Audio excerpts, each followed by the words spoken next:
Hey guys, so I'm gonna do another video today, and this one I feel like um, something that has been coming up for me for a while over the last year and really my whole life is fear, and how fear plays a part in our process of awakening and coming into who we are, and how we respond to fear determines whether it holds us captive or whether we're able to grow from it.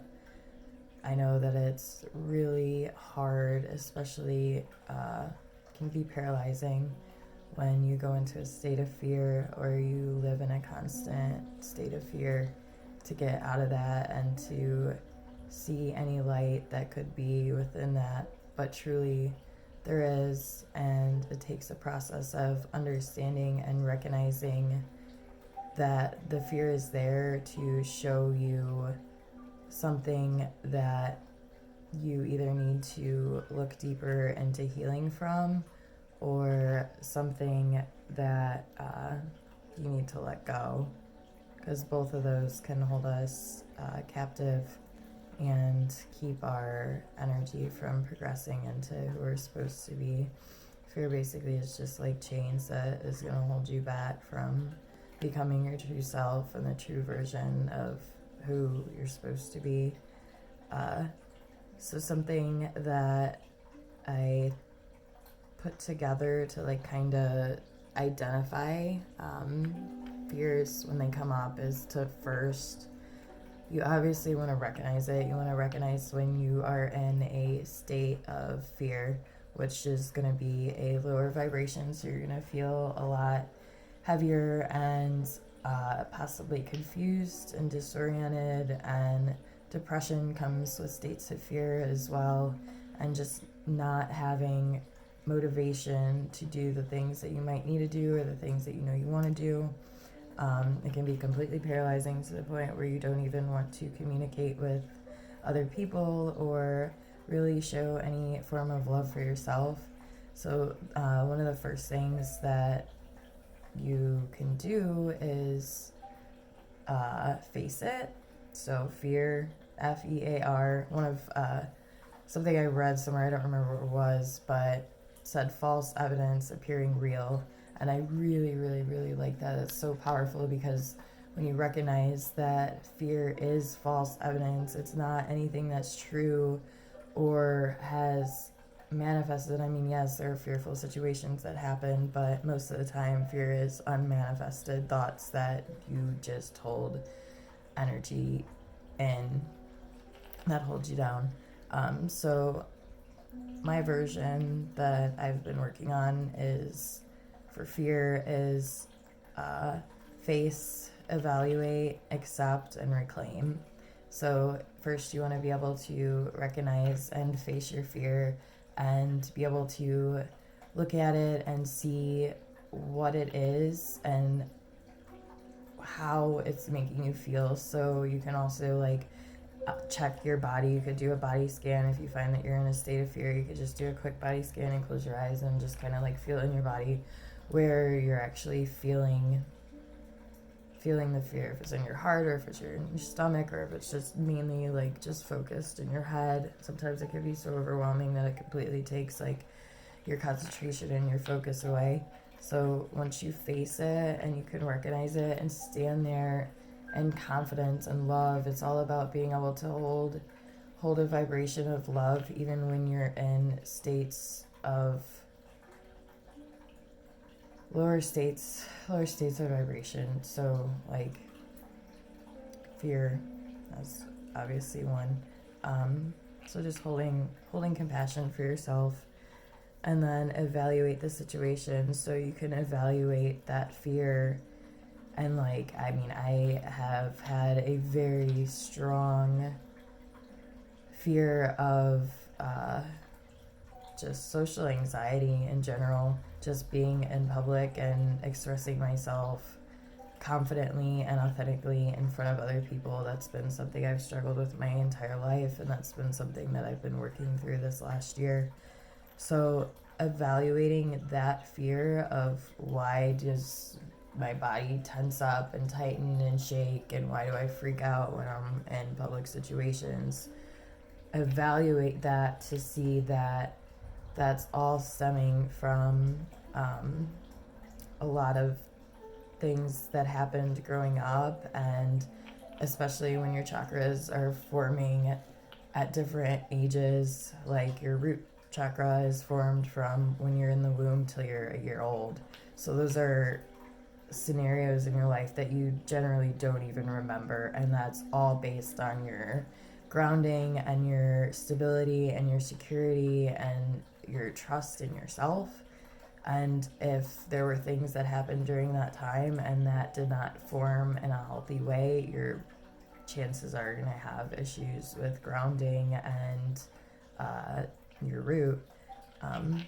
So first you want to face, and then you want to evaluate to kind of like see where it's coming from and what might be causing that fear. And then third is accept. You always want to be able to accept things for as they are, no matter what is going on, because understanding that we're in a state of like witnessing, and when you can just observe things happening, you then gain more control of the situation, because instead of being emotionally caught up and entangled with what is happening, you're able to see from a higher perspective and observe and choose how you want to react after that. And accepting yourself, like accepting that it's okay to go back and forth and back and forth. Like that's part of the process. And if you're staying stuck in a place that's inauthentic to who you're supposed to be, chances are you're going to experience a lot of fears, because the universe is going to kind of like just shove you and push you into waking up to be like, yo, you need to do this and get out of this and recognize who you are and what your capabilities are as a human.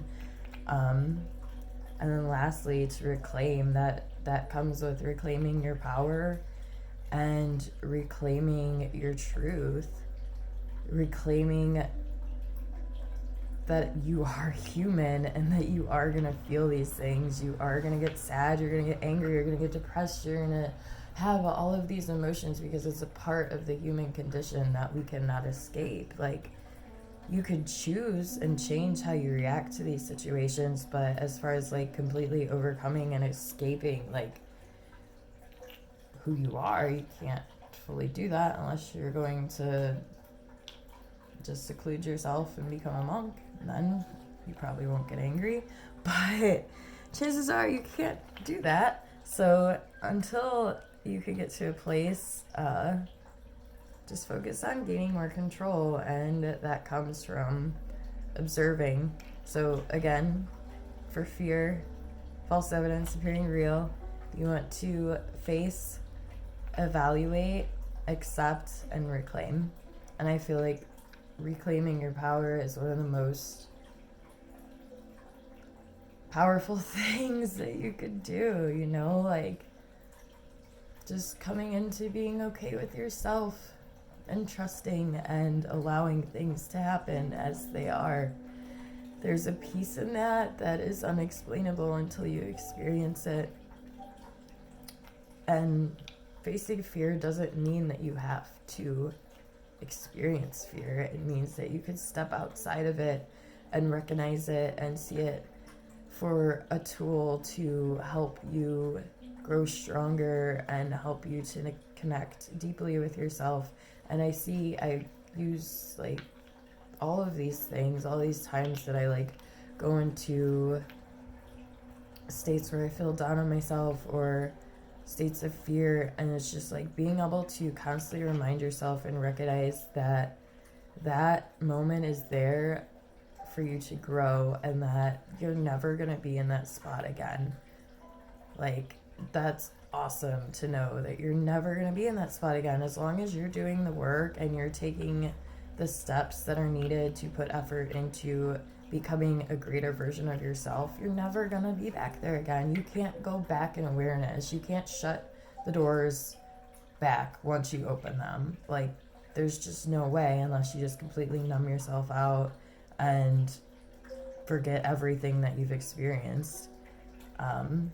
Facing fear gives you the opportunity to heal, to overcome